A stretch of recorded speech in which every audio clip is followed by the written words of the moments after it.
당신은 예수님 없어도 괜찮은가? 라는 제목으로 한 주간 계속해서 은혜를 나누고 있습니다. 본문에 보면 세례 요한이요, 예수님께 뜻밖의 질문을 합니다. 지금 예수님께 대해 이렇게 질문한 것이죠. 당신이 메시아이십니까? 왜 그렇게 요한이 질문을 하게 되었는가 하면, 요한이요, 그가 생각했던 메시아에 대한 그림이 있었기 때문입니다. 마태복음 3장 12절에 손에 키를 들고 자기의 타작 마당을 정하게 하사 알곡은 모아 곳간에 들이고 쭉정이는 꺼지지 않는 불에 태우시리라. 이 요한이 바라왔던, 그렸던 그 메시아는요, 바로 불의에 대한 심판자이십니다. 그런데 지금 이 요한이 감옥에 있어요. 그리고 그를 감옥에 가둔 자는 헤롯입니다. 분명히 하나님의 이 정의에 따라서 이 헤롯은 심판받아 마땅한데 왕궁에서 호의호식하고 있다라는 것이죠. 반면 요한은 감옥입니다. 오늘 죽을지 내일 죽을지 모릅니다. 그렇기 때문에 예수님이 그 메시아시라면 지금 이 현실은 뒤집어져야 한다라는 것이죠. 바뀌어야 한다라는 겁니다. 하지만 저와 여러분도 잘 알고 있습니다.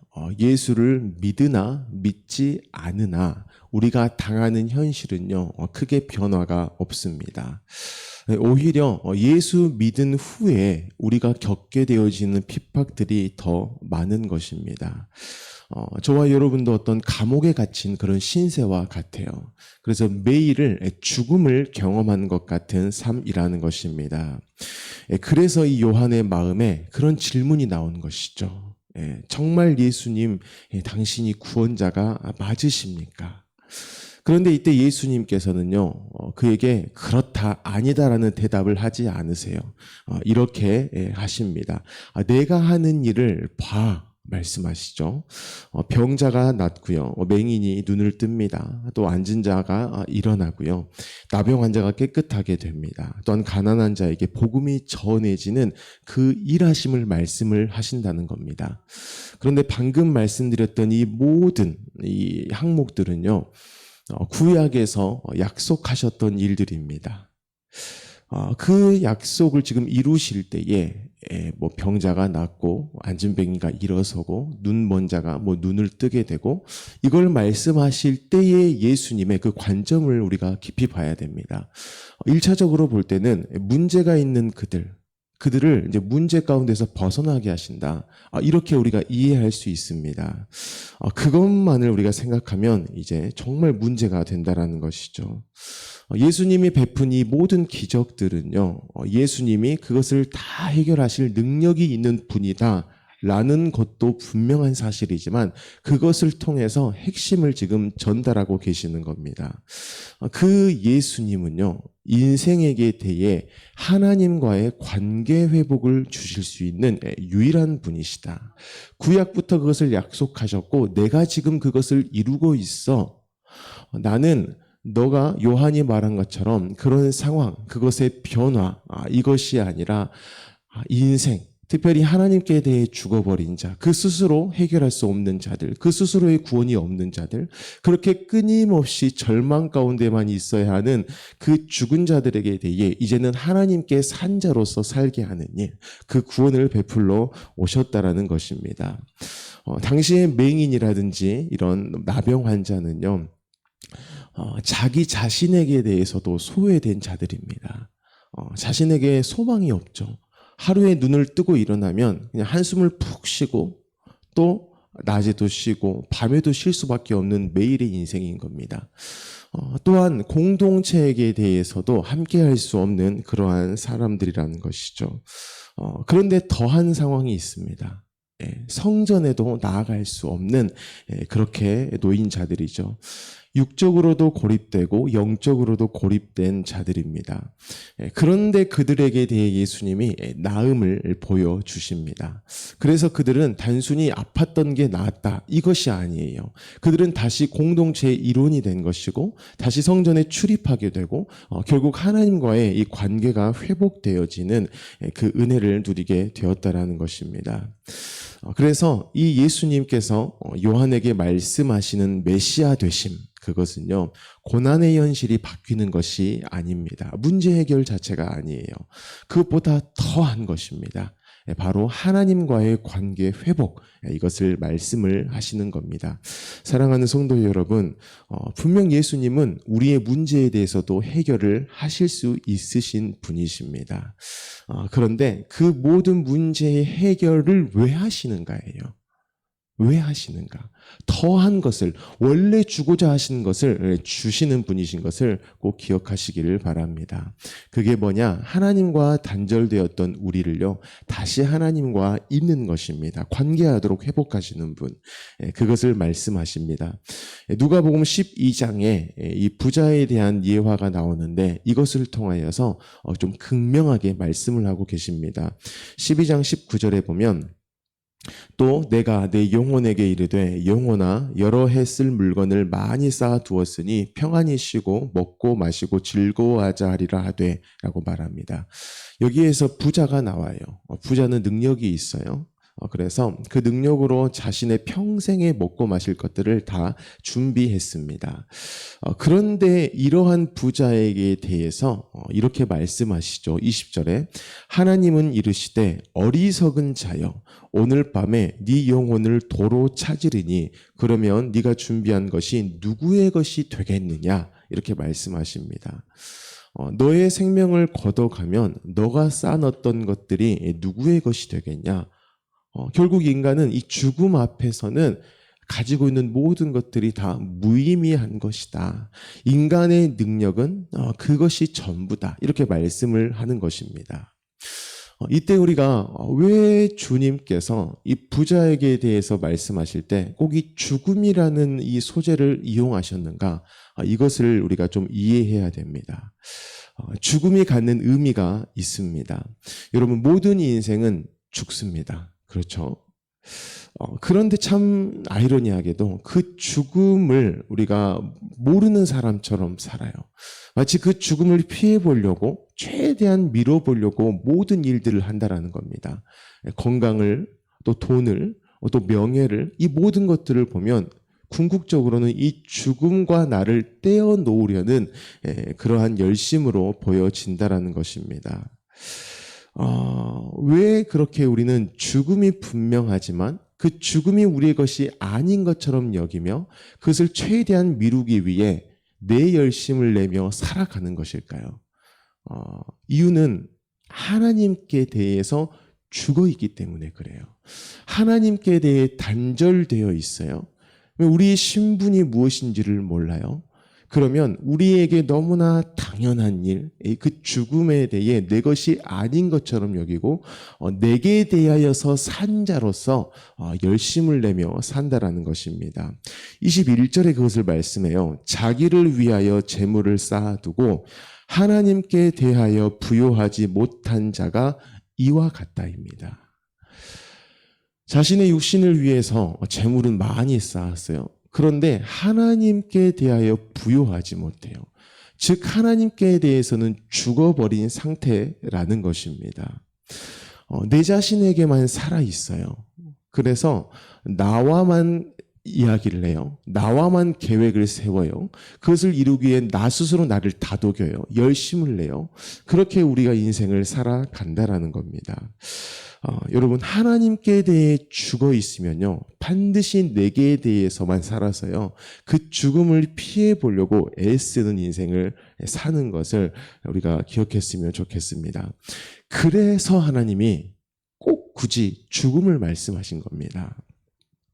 하나님께 대해 죽은 자는 자신에게 대해서 산 자로 살게 되고 그 끝은 결국 죽음이다. 그 죽음으로 다시 생각해봐라. 이렇게 말씀을 하시는 겁니다. 이것은 저와 여러분에게도 동일하게 말씀하시는 거예요. 우리도 때로는 요한 같아요. 어떤 문제가 있고 나는 옳고 그런데 나는 고난을 당하면 세상이 다 뒤집어져 버렸으면 좋겠어요. 나의 옳음이 입증되어졌으면 좋겠어요. 더 이상 내가 그런 눈물과 억울함으로 안 살았으면 좋겠어요. 또 부자와도 같습니다. 모든 것들을 다 모아두고 나는 그래도 좀 괜찮아. 나는 뭐 신앙도 좀 있고 나는 교회도 좀 오래 다녔고 내 자식들도 괜찮고 통장 잔고도 괜찮고 나는 복 받은 자야. 어떤 이런 안일함으로 우리가 살아갈 수가 있다라는 겁니다. 그런데 이때에 이 주님이 하시는 말씀을 우리가 기억해 봐야 합니다. 사실 우리가 병자고요, 맹인이고 나병 환자고요, 가난한 자예요. 나에게 대해서 소외돼 버렸고 공동체에서 소외되고 하나님께도 나아갈 수 없는 완전한 그 죽음에 처한 것이 바로 저와 여러분이라는 것입니다. 그래서 나오는 것이 내게 대해 살아서 열심을 내는 겁니다. 심지어 저는 목사인데요. 그 열심히 한 방편으로 목사의 직무를 쓰기도 한다라는 겁니다. 참으로 무서운 일입니다.